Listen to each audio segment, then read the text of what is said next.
What's up, YouTube? So, like I said in my previous video, I'm going to be replacing the entire front suspension on my car, both CV axles and both front wheel hubs with bearings. So I have received the front suspension rebuild kit, and I've also received the front wheel bearings. I just have not received the CV axles yet. They should be here either today or tomorrow. So I'm going to go ahead and start showing how to do this, and hopefully this will help out people that are trying to get their suspension squared away, CV axles changed out, or front wheel bearings replaced out. So I'm actually going to show how to replace the wheel bearings without tearing the suspension apart, how to replace the CV axles without tearing the suspension apart, and then how to replace the suspension. So hope y'all enjoy. All right, guys, so my CV axles just showed up. So now I'm gonna start getting into tearing this thing apart, showing you how to do all this. Well, I just got set up to start making this video and start getting into this. I got the car jacked up on jack stands and got the wheels off, and it's starting to freaking rain. But I need to preface this with one thing. What I'm doing is extremely dangerous because I'm doing this on dirt. Shouldn't be doing this on dirt, but I don't have anywhere else to do this, so just realize that before I get into this. I'm not going to get underneath the car at any point during this unless there is a jack under it at the same time as the jack stands. When I go to pull the CV axles out, I'll actually have a jack on both sides holding it up just in case the jack stands fail. But I need the ability to use the jack independent of the car so that I can raise and lower the suspension as I'm bolting and unbolting everything. So this is a little sketchy. I would rather do this on a concrete surface, but I don't have anywhere like that available to me. So I'll show you how to do this in the dirt. It sucks, but it is what it is. So first thing I'm gonna do is broken loose, or these bolts on both CV axles. It's a 17mm Allen head. And now I'm going to start breaking loose the bolts around the transmission, and then I'll pop it off the transmission side and pull the CV axle out. Then I'll remove the brake assembly and disconnect the two sensors, the wheel speed sensor and the brake pad sensor. Move that up out of the way. I'll probably tie it to the fender up here, and then pull the brake rotor off. I'll break loose the bolts on the hub and remove the hub. Then I'll start tearing into replacing the suspension. Now, the only part on the suspension that I'm not going to replace that I want to, I just don't have the money to buy the parts yet, is the strut. So I am going to wind up, I'll do a follow-up video where I replace just the strut and the spring perches, or the spring cushions, and I'll replace the bump stop. You can see the bump stop's kind of wore out. So I'll actually rebuild the strut assembly in a later video. But all the arms, so both of these arms up here, outer tie rod end, front lower control arm, rear lower control arm, and sway bar end links are all going to be replaced. Wheel hub and both CV axles. All right, little useful tip if you don't have someone to assist you with breaking loose bolts on the CV axle. If you forget to break the bolt loose before you raise the car up, all I did was put my jack handle on the brake pedal, and then I got it sitting against the metal part of the seat track, and I've got power seats. Now, if you don't have power seats, I don't know if this is going to work, but I just used the power seats to press the brake, and that held the brakes while I was able to get that nut loose. So now both of those nuts are loose, and now I know that this is not going to be typical for people up north or in colder climates where there's rust a whole lot worse than here in Georgia. This car is probably going to come apart very, very easy because it's spent its entire life in Georgia. So there's very minimal rust. So I'm probably not going to have the problems with the bolt getting stuck. I mean, I may, but I don't think I've only run into that once down here in Georgia, and the car was from up north. So we'll see how it goes. But next thing that I'm going to do, I've got both of those bolts broke loose. So the next thing I'm going to do is, if I can get in there, I'm going to loosen those triple square bolts that are holding the CV axle to the transmission, and then I'll slide the CV axle, that part of the CV axle close to the transmission, towards the back of the car, and then I'll be able to pull this part of the CV axle out, and then we'll go from there. All right, so what I typically do to take these CV axles out, I use a 6-inch extension, 3-inch extension, 13mm deep well, and then my triple square. And I go in through this opening right here, and you can get right to them if that's the right size. I think I got the wrong size one on here. Yeah, I think I got the wrong size triple square on there. Let me get the right size. All right, so now I've got my correct size triple square, and now I can go in. Damn it. There we go. And then you pretty much have straight access to it. Ah, shit, I still gotta hold my brakes. I forgot. So let me set my brake thing up again, and I'll break these loose. All right, so I've got the brakes held now. Now I should be able to break bolt loose.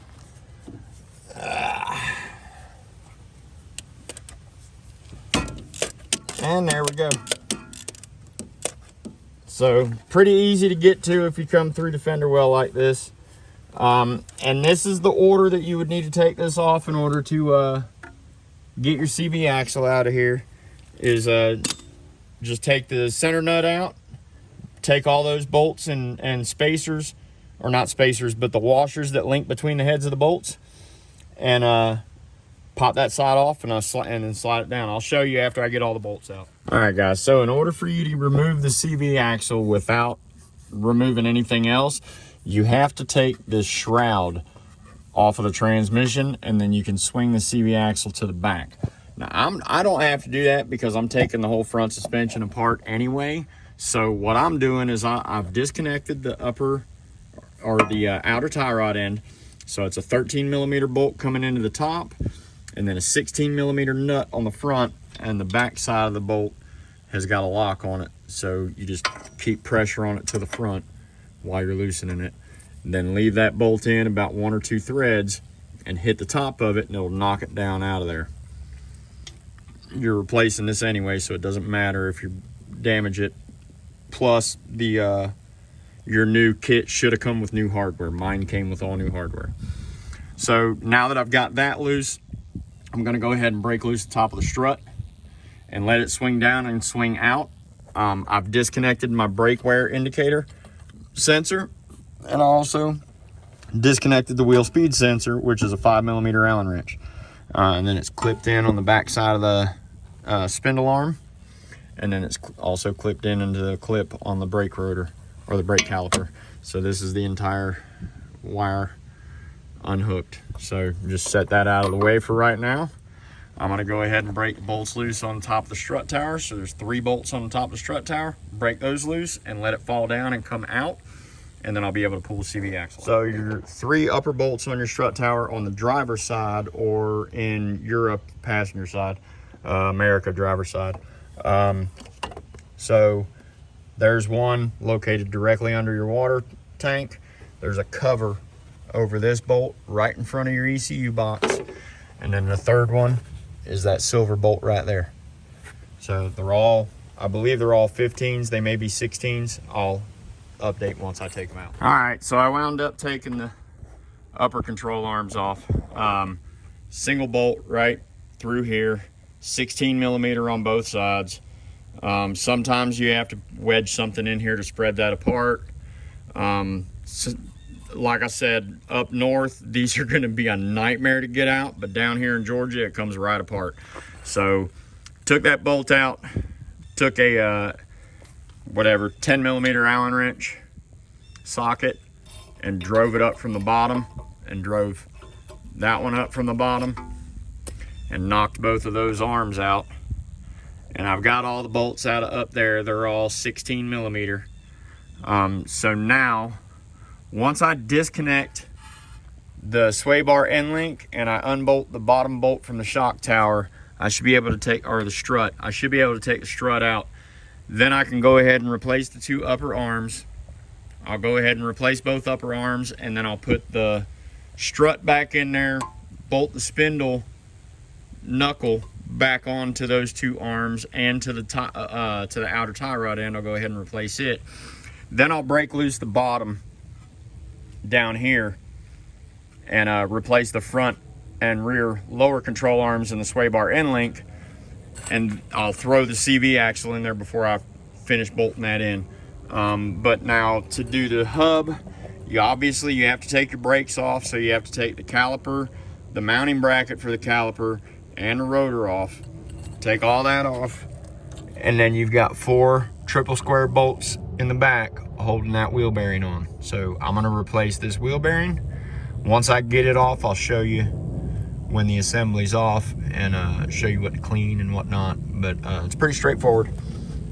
So yeah, let's go. All right, so I worked on getting this clip off. I will show you how to get that clip off on the other side.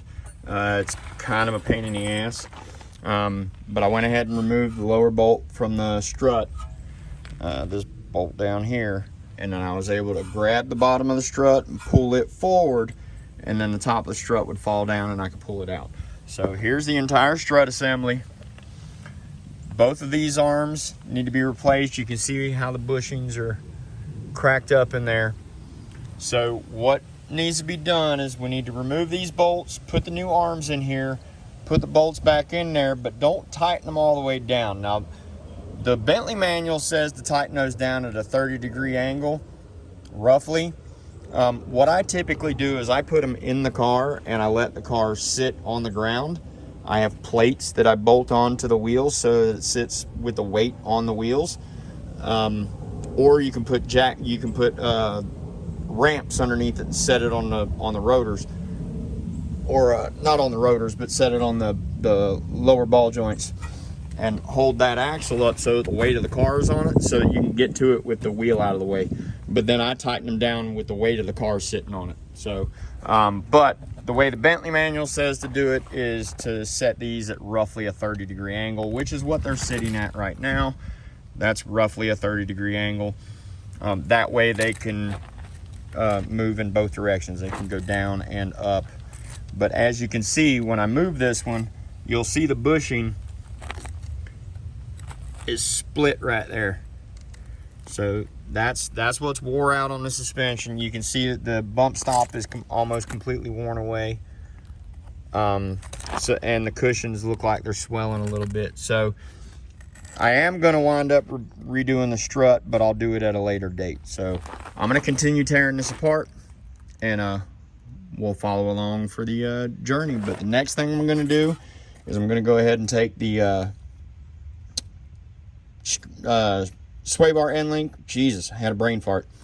I'm going to take the sway bar end link off, and then I'm going to remove the front control arm and replace it, put the new sway bar end link on and the new front control arm on. Then I'll replace the rear and put it on. Then I can put then I can replace the hub bearing. Then I'll put the CV axle back in. Then I'll put the strut back in and mount all this back together. All right, guys, so the nut on the bottom of the front lower control arm is an 18mm. You can use multiple styles to break this ball joint out of here. If I was going to reuse it, I would use one that presses on the center of here and pulls down on these to press on the center there. It's basically a 2-jaw puller. Because I'm not worried about reusing these, I used a pickle fork. So you can see it's tapered. You stick it in there and wedge it in, and then hit the end of it with a freaking pretty heavy duty hammer, and it'll drive it up. And then once it comes up, it just pops right off. So I've already taken the bolt loose back there. Both of those are 18mm. It's an 18mm nut, 18mm bolt. And so now I'm going to pull the lower control arm out and replace that arm. So apparently the place that I ordered these from screwed up. They didn't send me this freaking control arm. They sent me 2 of each of these for both sides. So they screwed up, because there's my, so they sent me 2 of those for the left side instead of sending me the lower control arm for the left side front. And then they sent me 2 of those for the right side instead of the lower right side front control arm. So, shit. I'm gonna wind up putting this one back in. I'll just change that one arm out when they send me the freaking new ones. I'm gonna continue on. This really sucks, but it is what it is. All right, so I've replaced the outer tie rod end. It's a 18 millimeter to hold the inner tie rod end. It's a 21 millimeter for the jam nut. My new tie rod ends did not come with a new jam nut, so I had to reuse the jam nut that was on here. Typically what I do is I measure from the back of here to the front of where the nut is before I break it loose. Then I put the new nut on, or put the nut onto the new tie rod end, screw it in, and then get that gap the same, and then tighten it down. And then to line this bolt up through the tie rod end, there's a 10 millimeter Allen head fitting inside of here. You put your Allen wrench in there and rotate it so that that bolt will just slide right through. Slide that bolt in, run it down until it touches, tighten that bolt to pull it all the way up, and then tighten that bolt to cinch it. So now that I've got that done, because I don't have the lower control arm for either side, I'm just going to replace the upper arms for right now and the tie rod ends, and I'll replace the rear lower control arm, but I'm not going to be able to do that one. All right, so I've got both of the upper control arms back in, new outer tie rod end. I'm going to go ahead and replace the rear lower control arm, and I don't know if I'm going to put the new sway bar end link on here or not, because it's got to come off to put this lower control arm on, so I may just put the old one back on there, replace the wheel bearing, replace the CV axle, and just go from there. All right, so as you can see, I got the rear lower control arm in, remove the front wheel bearing. These wheel bearings are held in with these triple squares, and you just take all 4 of them out. Thing comes right off. You need to clean this entire surface right here all the way through, clean the face of it, and then put your new wheel bearing on there. I like to clean the backing plate and everything while I've got this apart, so I'm gonna go get some brake parts cleaner and clean this entire assembly right here before I put the wheel bearing on. All right, now that I've got that all cleaned up, I'm gonna go ahead and put my new bearing in there, run the bolts down, and all right, so this entire side is back together. New CV axles in there, new upper arms, new outer tie rod end, new rear arm. The front arm has not been replaced, nor has the sway bar end link, because I'm going to replace those together when I get the correct bark for this. As far as popping this level sensor off, if you have xenon headlights, all you got to do is pick up on this little clip on the back right here. Let me grab my screwdriver. So all you do is that little clip right there, take you a screwdriver and put it up underneath it and pop it, and then you can unwrap it from the arm. And then just to put it back together, just clip the sucker back together. I'm trying to do this with one hand and it's a little difficult, but you get the gist. Pop it back together, and that's how you do your level sensor for the xenon headlights. So one important part that I freaking forgot to include in the video is, in order to get this bolt out of the rear lower control arm, what you have to do is you have to separate the ball joint. So you have to separate this side from the spindle so that you can swing that arm down and you can wiggle it, because that bolt's too long and it hits the body of the car. But if you get the nut off and you get it separated from the spindle, you can actually grab that arm and like turn it down and then twist it a little bit, and that bolt will angle out down. You don't have to drop the subframe. The first time I ever did one of these, about 7 or 8 years ago, I thought you had to drop the subframe. And after I dropped the subframe, I figured out that you could do it without dropping it. So I just figured I'd share that with you. All right, guys, it's the next day. I'm going to do the next side. I had to stop last night because I had to go to the gym. Starting to try and take better care of myself. But so now I'm going to get back to working on it. I'm going to do the passenger side. Basically going to be the same as the driver's side, so it'll probably just be cliff notes based on what I see different. But from what I remember, it's all the same. I'll show the locations of the top of the shock mounting bolts, and probably show how I get the bolt out of the rear lower control arm. But other than that, it's the same as the driver's side. So the shock mount locations, or the strut mount locations, this is a little cap over top of one of the bolts. There's your back bolt, and then here's your front bolt. Obviously your mass airflow is probably not going to be sitting in the way because you probably don't have a 2.7 wedged into your car, but that's your strut mount. And then the rear bolt on that one, I'm going to show how I twist it to get the rear bolt out. All right, so in order to get this bolt out right here, what you have to do is you have to drop this panel right here. So there's a 10mm bolt right there, 10mm nut right there. Pull that panel down, and then you twist this arm around. You can twist it and turn it and whatever, and that bolt will come out. You have just barely enough room to get it out, but it will come out without dropping the subframe. All right, guys, so that's going to wrap up how to replace the front wheel bearings, front CV axles, and rebuild the front suspension. Now, when I get to the point where I have the money for the struts, I'll do a separate video on how to completely disassemble and rebuild your struts. And while I'm on that topic, if any one of my viewers knows anyone, or they themselves have a 2002 sport suspension for one of these A4s, hit me up. I'd really prefer to put the 2002 sport suspension on here because it's the lowest factory suspension that came on the B6. And I don't want to do aftermarket suspension on this thing. I don't like them with the aftermarket suspension. I hate coilovers. I've said that before in other videos, but I absolutely cannot stand coilovers. So I'd rather go with the factory sport suspension. So I don't really need the struts or the shocks. I just need the springs. But I don't know what the color code for them is. I'll have to research it and see what the paint stripes on the springs are. But if anybody knows of or has it themselves, the sport suspension for a 2002, hit me up. But other than that, the only other thing left, obviously, is I have to replace both front lower control arms because they were not included in my kit.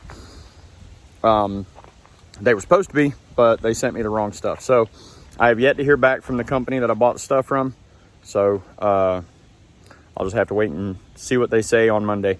I'm going to include the torque specs in the description below the video.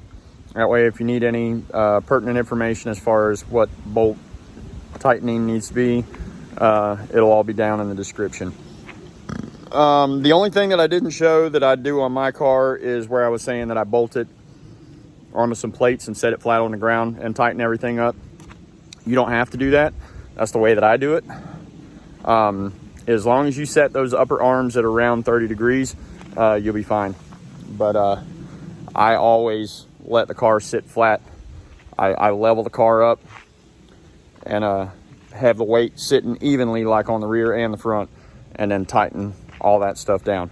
Now, in an upcoming video, obviously I'm going to be doing the front struts, but I'm also going to be doing more than likely rebuilding the rear suspension on this car and replacing the rear wheel bearings on here. They're a little tricky to replace, and you got to have a special tool to do it, but I'll go through the whole process of replacing the rear wheel bearings. I don't like replacing just the fronts. I like replacing all four of them at the same time. So I'm not going to drive this car until I get the rear bearings replaced, the front lower arms, the struts. So I mean, it's probably going to be another 2 to 3 weeks before I drive this car again. But I want to do all the upgraded brakes that I'm planning on doing, the wheel bearings, rebuild the rear suspension. I just got done rebuilding part of the front suspension, not all of it that I want to do, but a good majority of what I wanted to do. And yeah, we'll go from there in the next videos. But hopefully this helps out the community a little bit further. And like always, if you like what you saw in this video, please like, comment, share, subscribe. Let your friends see what I'm doing. And yeah, I'll see you in the next video. So thanks for watching. Have a great day.